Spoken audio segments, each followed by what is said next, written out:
think there was a lot of that guy coming into MI6. He seems to be best pals with M. Yeah. He's like throughout the films. He's been in the office 3 times, I think. I think the Russians would have an issue with that. Like, you're going over there quite a lot. He's like, please help me. There actually was I've not prepared with this, but I'm going to give really vague bits of information. Okay. There was a Russian intelligence officer who was he Russian?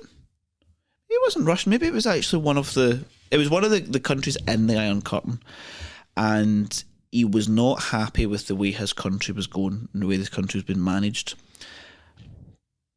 And there was some kind of clue that was given, and he was approached by a British intelligence officer. The British intelligence officer said, "Okay, do you want to defect? Essentially work for us?" Yeah. All right. Okay. Not really defect, but says, do you want to work for us? And he was like, yes. And he said, okay. Now, he gave so much information, and the Americans were using it, but the Americans didn't know who this was. They just knew that the British government had this mole in essentially what was the Soviet government. I really can't remember what the country was. And he started getting promoted and getting access to more and more information and being really kind of crafty with it. And eventually there came a point where the Russians knew there was a mole, and they knew it could only be one of a few people. Mm-hmm. And they eventually found out who it was, because it was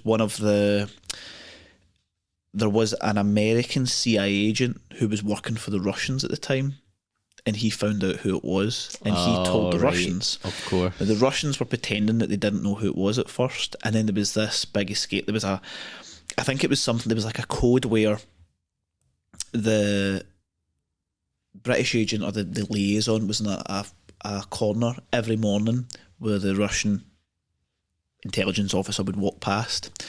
If everything was okay, he'd be fine. However, if something was not right and he needed to get out, he would take out like a Mars bar and start eating it. Okay. And that's what happened. So the Russian agent had to leave his family behind. Yeah. They put him in the boot of a car and they had to drive out of Europe. And there was all these checkpoints and stuff going on and such like that. And I think there was a point where they were stopped at a checkpoint. He was in the boot. They were ready to come out. And there was sniffer dogs, and sniffer dogs knew there was something going on. And there was a woman in the back of the car. I think the woman was pregnant. And all that she did was she took out like food, like that, and started throwing it out the window. And the dogs went for the food. And then they lost the scent and they got away. And he got to the UK, and then eventually his family were flown over for that. I don't know why I told that story. What was that to do with this thing? You were talking about the KGB guy.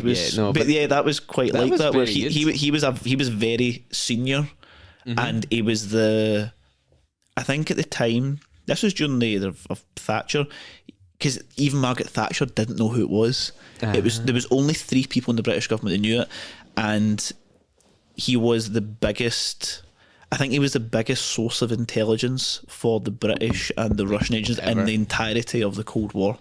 And I thought, shout out to this guy. That I've given vague bits of information. Don't even know the country. Don't know his name. If you know, you could comment. If you're below. that man, if it's you, comment below.